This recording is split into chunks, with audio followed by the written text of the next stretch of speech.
ओम नमो नारायण। स्वागत है आपका हमारे चैनल पूजा भक्ति में।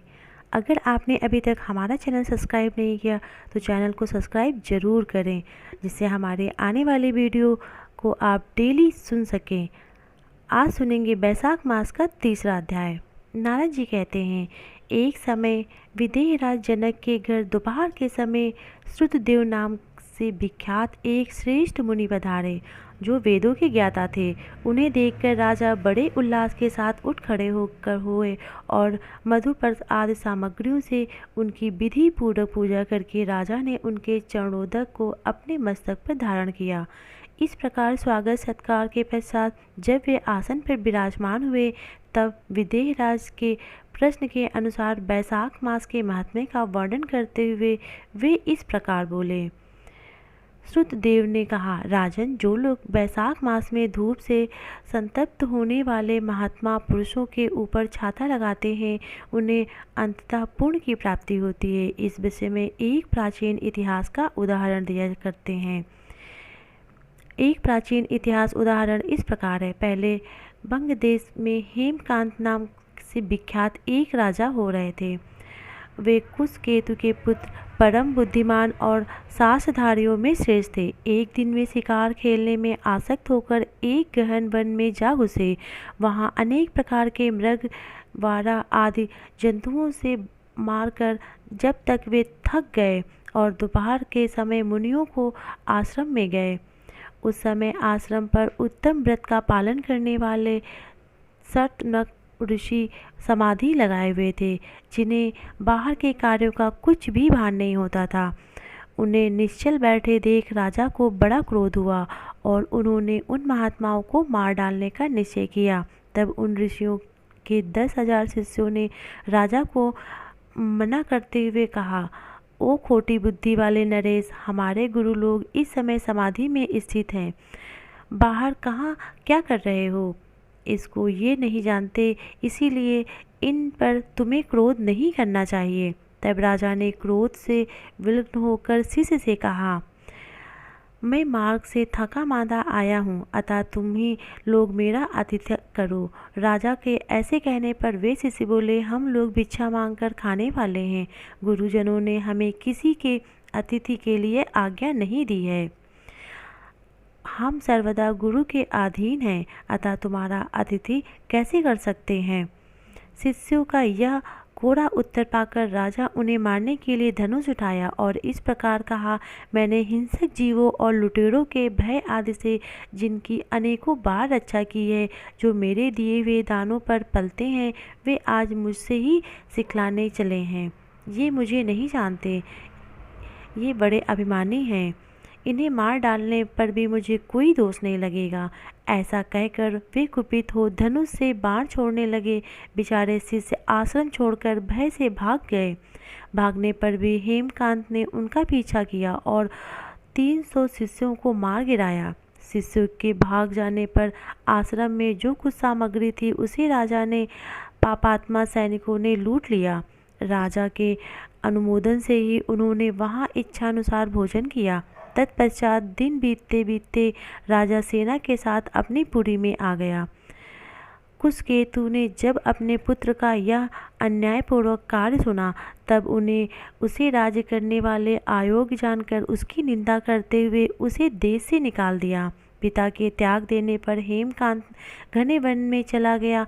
वहाँ उसने बहुत वर्षों तक तपस्या करी।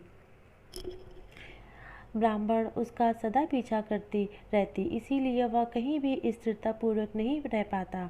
इस प्रकार उस दुरात्मा ने 28 वर्ष व्यतीत किए। एक दिन वैशाख मास में जब दोपहर का समय हो रहा था, महामुनि चित्र तीर्थ यात्रा के प्रसंग से उस वन में आए। वे धूप से अत्यंत सत्त और तृषा से बहुत पीड़ित थे, इसीलिए किसी वृक्षहीन प्रदेश से मूर्छित होकर गिर पड़े। दैवयोग से हेमकांत उधर आ निकला। उसने मुनि को प्यास से पीड़ित, मूर्छित और थका मांदा देख उन पर बड़ी दया की। उसने पलाश के पत्तों से छत्र बनाकर उनके ऊपर आती हुई धूप का निवारण किया। वह स्वयं मुनि के मस्तक पर छाता लगाए खड़ा हुआ और तुम्बी से खड़ा रहा और जल में उनके मुख में डालता गया। इस उपचार से मुनि को होश आ गया और उन्होंने क्षत्रिय को दिए हुए पत्ते के छातों को लेकर अपनी व्याकुलता दूर की। उनकी इंद्रियों में कुछ शक्ति आई और वे धीरे धीरे किसी गांव में पहुंच गए। उस पुण्य के प्रभाव से हेमकांत की 300 ब्रह्म आत्माएं नष्ट हो गईं। इसी समय यमराज के दूत हेमकांत को लेने के लिए वन में आए। उन्होंने उनके प्राण लेने के लिए संग्रही रोग पैदा किया। उस समय प्राण छूटने की पीड़ा से छटपटाते हुए हेमकांत ने 3 अत्यंत भयंकर यमदूत को देखा, जिनके बाल ऊपर की ओर उठे थे। उस समय अपने कर्मों को याद करके वह चुप हो गया। छत्रदान के प्रभाव से उसको भगवान विष्णु का स्मरण हुआ। उसके स्मरण करने पर भगवान महाविष्णु ने विष्णु शक्ति से कहा, तुम शीघ्र जाओ, यमदूतों को रोको, हेमकांत की रक्षा करो। अब वह निष्पाप एवं मेरा भक्त हो गया है। उसे नगर में ले जाकर उसे के पिता को सौंप दो। साथ ही मेरे कहने से कुशकेतु को यह समझाओ कि तुम्हारे पुत्र ने अपराधी होने पर भी वैशाख मास में छत्र दान करके एक मुनि की रक्षा की है, अतः वह पाप रहित हो गया है। इस पुण्य के पाप प्रभाव से वह मन और इंद्रियों को अपने बस में रखने वाला दीर्घायु, सुरता और उदारता आदि गुणों से युक्त तथा तुम्हारे समान गुणवान हो गया है। इसीलिए अपने इस महाबली पुत्र को तुम राज्य भर संभालने के लिए नियुक्त करो। भगवान विष्णु ने तुम्हें ऐसी आज्ञा प्रदान दी है। इस प्रकार राजा को आदेश देकर हेमकांत को उसके अधीन करके वहां लौटाओ। भगवान विष्णु का यह आदेश पाकर महाबली विश्वसेन ने हेमकांत के पास आकर यमदूतों को रोका और अपने कल्याणमय हाथों से उसके सब अंगों को स्पर्श किया। भगवत भक्त को स्पर्श से हेमकांत की सारी व्यथि क्षण भर में दूर हो गई। तदंतर विश्वसेन उसके साथ राजा की पुरी में गए। उन्हें देखकर महाराज कुशकेतु ने आश्चर्य होकर पूछा, मस्तक झुकाकर पृथ्वी पर प्रवेश कराया। वहाँ नाना प्रकार के स्तुतों और स्तुति तथा वैष्णवों से उसका पूजन हुआ। तत्पश्चात महाबली विश्वसेन ने आश्रय प्रदान करके उस हेमकांत के विषय में भगवान विष्णु ने जो संदेश दिया था वह सब कह सुनाया। उसे सुनकर कुशकेतु के पुत्र ने राज्य पर बैठा दिया और स्वयं विश्वसेन की आज्ञा लेकर उन्हें पत्नी सहित वन में प्रस्थान किया। तदंतर महामान विश्वसेन हेमकांत से पूछकर और उसकी प्रशंसा करके श्वेत और भगवान विष्णु के समीप चले गए।